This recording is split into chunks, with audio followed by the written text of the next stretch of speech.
A correnteza do rio é muito fraca aqui. Vêem-se muitas ilhas. Aqui e acolá foram vistos pequenos jacarés.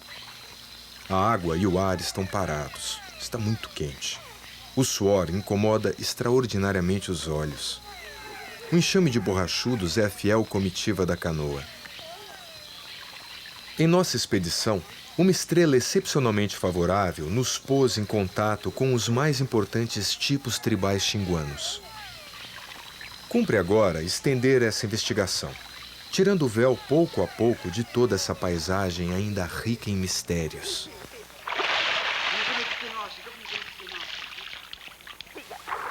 Não há metais, nem cães, nem bebidas embriagadoras, nem bananas.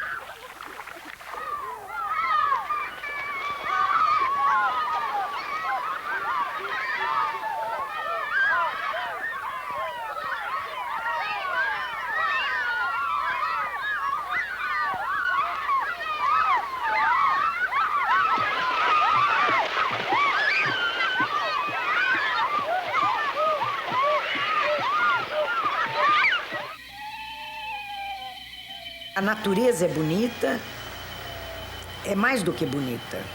Ela é de uma exuberância, ela é sublime, eu acho. A lua não cabe no céu quando é lua cheia. E o rio Xingu é lindíssimo, azul, né?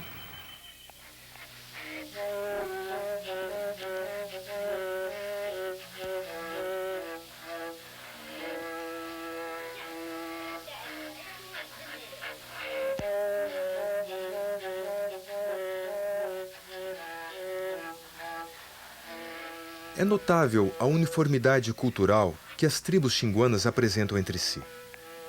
Com o tempo, em um longo processo de mútuas influências, tribos da mais diversa filiação linguística tornaram-se uniformes em seus aspectos essenciais, passando a constituir uma área cultural.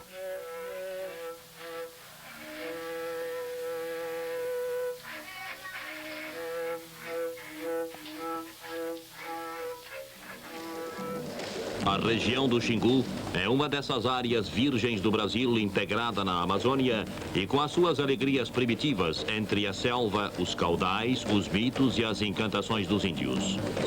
No grande mundo do Xingu, a vida é ainda paradisíaca e transcorre no fabuloso anfiteatro da selva tropical, onde mergulhou o sertanista Vilas Boas, que integra aqui a comitiva ministerial. Os índios do Xingu são fortes, vivem da caça, da pesca e de uma agricultura rudimentar. Todavia, já receberam alguns benefícios da civilização, como assistência médica, instrumentos de lavoura e até escolas. É certo, porém, que até as crianças índias não vão viver mais num mundo de desolação. A catequese civilizada vai chegar até elas e, em breve, a tecnologia e a cultura integrarão todo o Brasil central de progresso brasileiro e universal.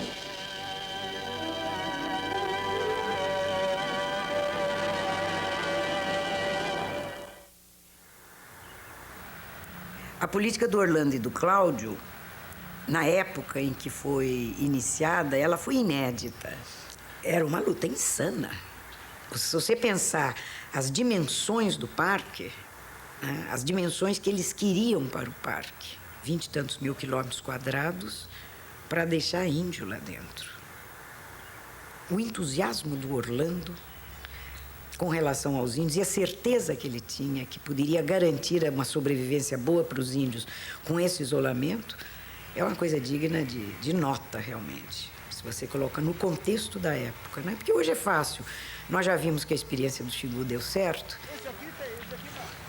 O Orlando e o Cláudio, e na época também o Leonardo, partiram de uma perspectiva diferente. Vamos isolar o máximo que nós pudermos, conversando com eles pouco a pouco, mas sem um contato aberto. O Orlando dizia o que você podia levar. Você pode levar anzol, linha de pesca, que eram coisas que os índios já tinham entrado em contato. Mas o resto você não tinha permissão de levar. Eu acho que os índios do Alto Xingu e do Xingu em geral, eles tiveram espaço físico e social e tempo físico e social para pensar a mudança que os esperava.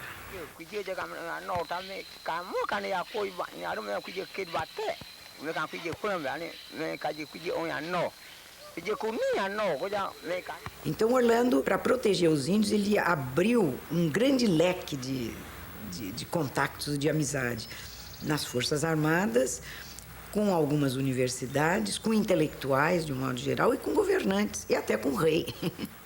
Rei? O que é isso? Perguntou um índio.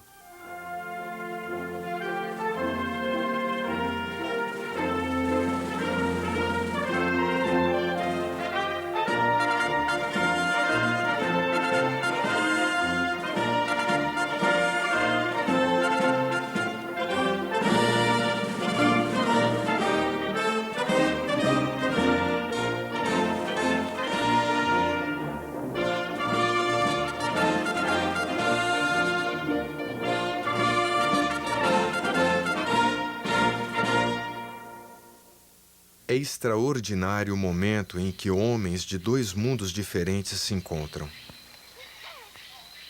É espantoso como, em poucos segundos, nos acostumamos com mudanças radicais em nosso modo de vida e aceitamos, sem a menor surpresa, morais tão distintas da nossa. O reencontro com verdades fundamentais profundamente escondidas traz um forte sentimento de irmandade com todos os homens. Não importa a origem, credo ou civilização.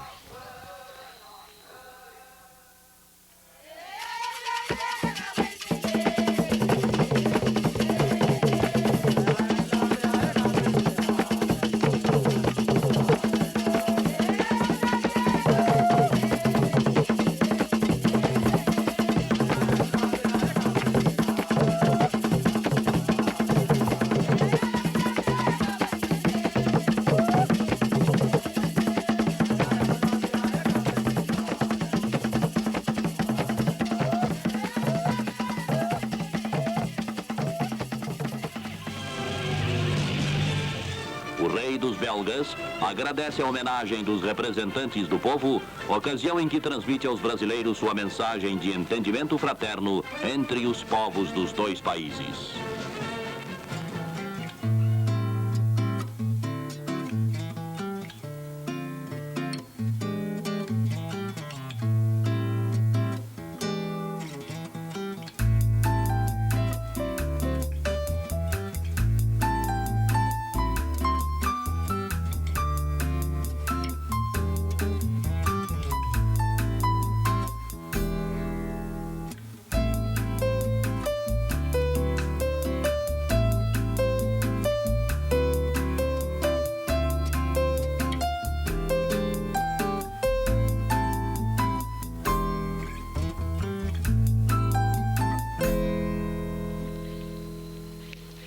O posto Leonardo foi limpo porque nós recebemos uma mensagem de que o rei Leopoldo, da Bélgica, viria visitar os irmãos Vilas Boas. Ele, naturalmente, foi muito bem recebido por cerca de 100 índios, todos nus ou seminus.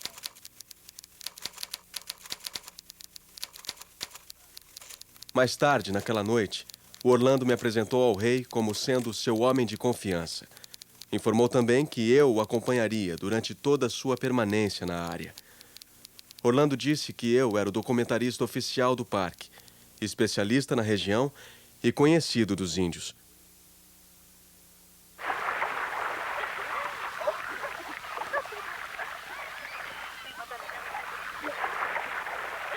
Rei, o que é isso? Perguntou um índio. Alto, espigado, olhos azuis, postura ereta, cabelos brancos cobrindo a meia calvície.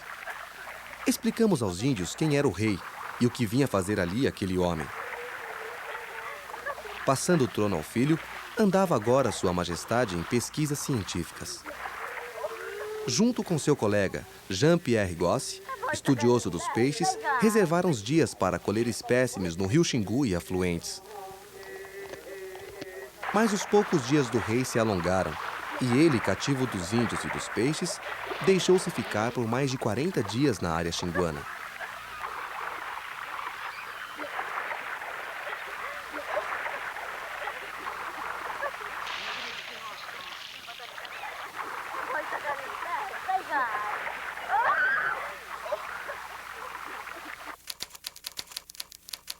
12 de outubro de 1964. Naturalmente, os meninos índios ficaram bastante excitados, porque eles adoram apanhar peixinhos. O rei, por sua vez, ficou bastante emocionado com o espírito bom e colaborador de nossos pequenos companheiros. Uma grande intimidade e cumplicidade começou a crescer entre os garotos índios e o velho rei. Assim, no caminho de volta de uma dessas pescarias, um dos garotos que ficou mais próximo dele procurou se aquecer nos grandes braços do rei e acabou adormecendo ali. O garotinho, Akanai, está todo o tempo em volta do rei, que gosta muito dele. Assim como o rei, Akanai também é nobre. Ele é neto do velho chefe dos índios Meinaco.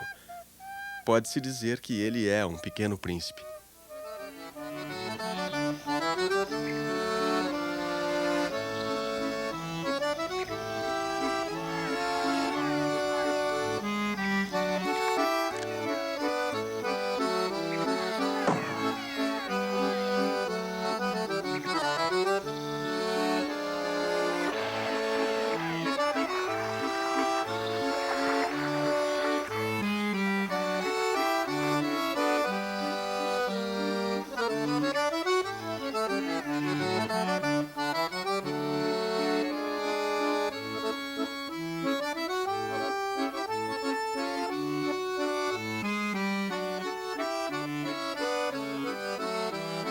Havia caramelos na bagagem do rei.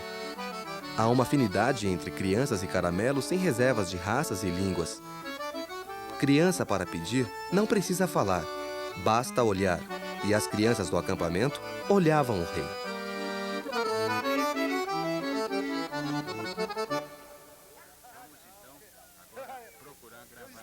Uma tarde especialmente quente, enquanto nos banhávamos nas águas calmas do rio Toatuari, que corre próximo ao posto Leonardo, Orlando disse: há muito tempo ouço falar dos índios Chicão, que vivem acima do rio Batovi, não muito distante dos limites do parque. Os Chicão têm a reputação de serem muito bravos e ninguém conhece sua língua. Seria excitante, continuou Orlando, fazer um contato com esses misteriosos Chicão. Fui convidado para participar dessa operação de pacificação, o que aceitei com entusiasmo. 22 de outubro de 1964. Hoje foi um grande dia na pacificação dos Chicão. Com minha câmera, captei emoções e cenas fantásticas e filmei, ao vivo e em cores, o primeiro contato com um grupo hostil. É simplesmente indescritível o comportamento desses cidadãos que, pela primeira vez em sua história, se deparavam com a nossa civilização. Temos Orlando, Vilas Boas, Cláudio, Álvaro, Gesco e Galvão no contacto com o Chicão. Além de anzóis, facas, ornamentos de miçangas e bonequinhos, o Orlando e o Cláudio distribuíram bons presentes, como potes de alumínio e facões. Apesar de excitados com as novidades, eles aceitavam os presentes com muito receio. E ainda medrosos, não nos deixavam chegar muito perto deles.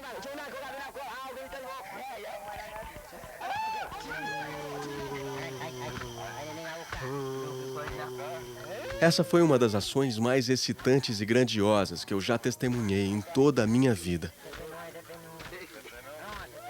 Depois de quebrar o gelo, os índios ficaram cada vez menos nervosos. Filmei e fotografei à vontade. Os índios não tinham mais medo das câmeras. Depois, aí chegar aqui, avião lá. Aham. Avião, sair, vai voltar. Aí filme.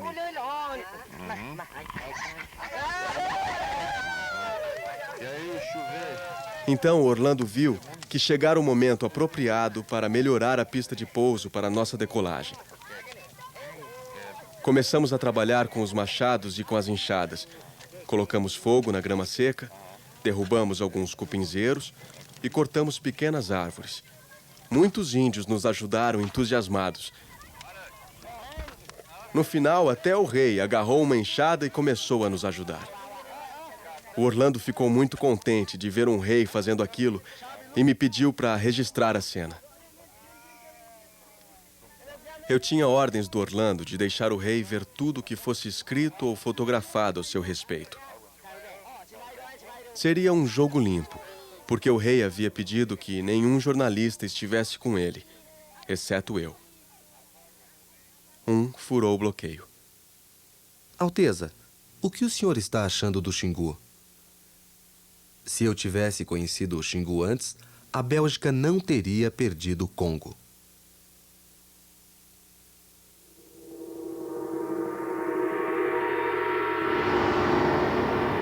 El otro día, los paracaidistas belgas tomaron por asalto la ciudad de Stanleyville, masacraron una cantidad grande de ciudadanos y como acto último volaron la estatua del expresidente del Congo. Eso nos indica a nosotros dos cosas. Primero, la bestialidad imperialista. Bestialidad que no tiene una frontera determinada ni pertenece a un país determinado. Bestias fueron las hordas hitleristas, como bestias son los norteamericanos hoy, como bestias son los paracaidistas belgas, como bestias fueron los imperialistas franceses en Argelia. Porque es la naturaleza del imperialismo la que bestializa a los hombres.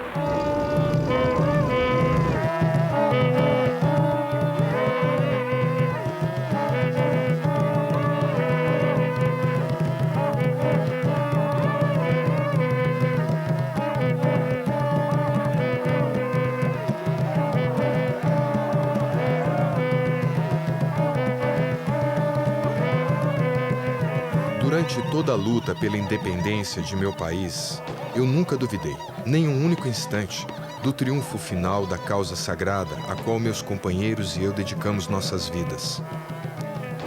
Nosso desejo é o direito a uma vida honrada e digna e uma independência sem restrições. Mas o colonialismo belga e o de seus aliados ocidentais não permitiram isso. Prefiro morrer com minha cabeça levantada, mantendo a profunda confiança no destino de meu país, do que viver na submissão.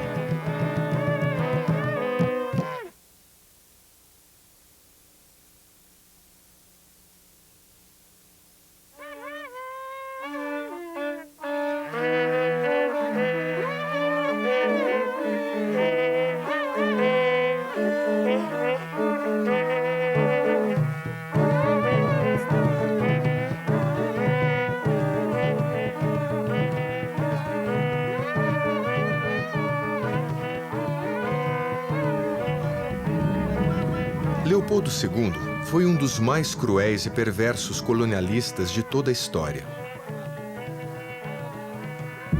No Congo, os métodos de exploração utilizados eram bárbaros.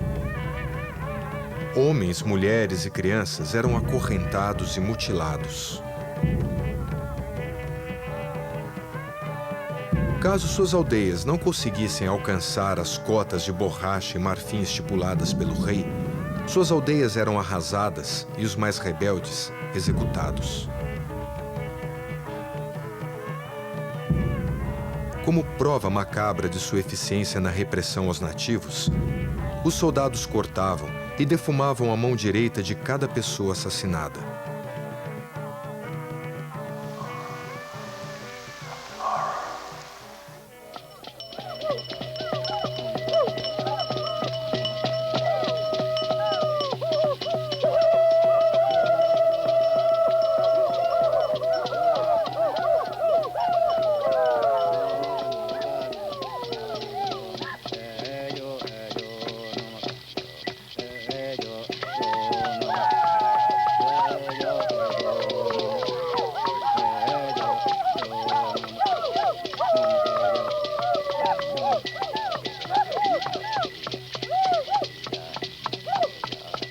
ellos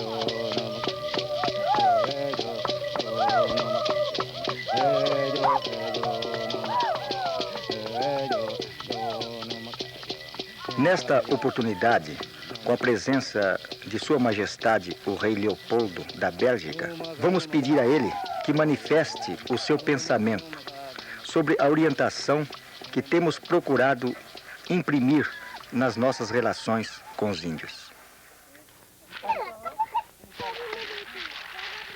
En ce qui concerne les rares tribus qui n'ont pas encore eu de contact avec les Blancs, ou les tribus qui n'ont encore subi qu'un contact superficiel, j'ai la conviction que la politique d'isolement suivie par les Villas-Boas est pleine de sagesse, de prudence et de largeur d'esprit.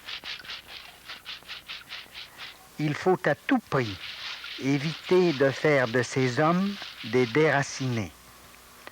La conservation de ces groupements humains dans leur état primitif ne peut donc être assurée que grâce à un isolement aussi complet que possible, précisément pour éviter la rencontre de deux civilisations à des stades de développement aussi différents, rencontre qui ne peut être que préjudiciable à la société la moins évoluée. Lorsque les Villas-Boas déclarent qu'il faut actuellement faire œuvre de pacification et non de christianisation, ils font preuve, me semble-t-il, de grande clairvoyance et de tolérance. Il est malaisé de faire admettre qu'une partie de la population d'un pays, aussi faible soit-elle, ne contribue pas au développement des richesses nationales. De même qu'il semble délicat, parce qu'il apparaît a priori injuste d'empêcher volontairement des groupes humains d'accéder à une vie matérielle apparemment meilleure.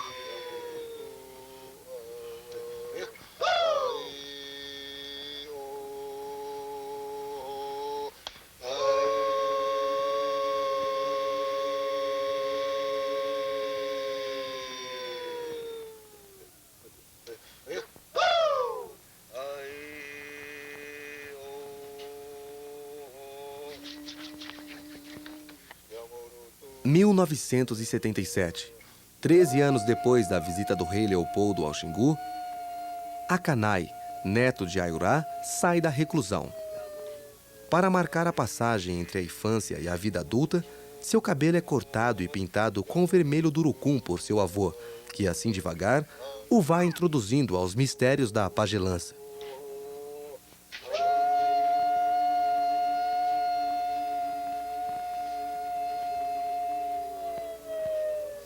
Afastado de todos, o pequeno Akanai não tirava os olhos do rei Leopoldo, como se fossem velhos amigos. Duas figuras soberanas, separadas por séculos de distância, fitavam-se sorrindo. Um, remanescente da nobreza europeia, o outro de um povo castigado, de um povo que outrora fora grande, dono de um continente. 5 séculos depois, o rei e o menino, aquele do continente conquistador, este do continente conquistado, olharam-se. Nobreza no olhar de ambos. E agora? Somos uns poucos dos muitos que fomos, teria dito Akanai, olhando nos olhos do rei.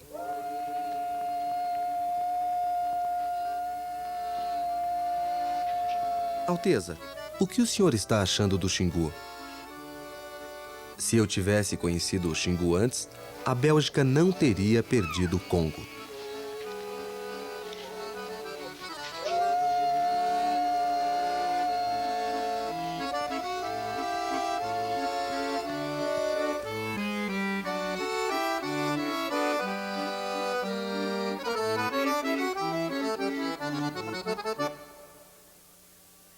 Je les remercie chaleureusement de l'accueil particulièrement cordial qu'ils ont bien voulu me réserver, ainsi qu'à mon compagnon Jean-Pierre Gosse, au cours des semaines passées dans cet admirable parc du Xingu. J'exprime également ma gratitude à Jesco ainsi qu'à tous ceux qui ont contribué à rendre notre séjour agréable et fructueux. C'est de tout cœur que je forme des vœux pour l'avenir du parc national du Xingu et pour le bonheur de ses Indiens.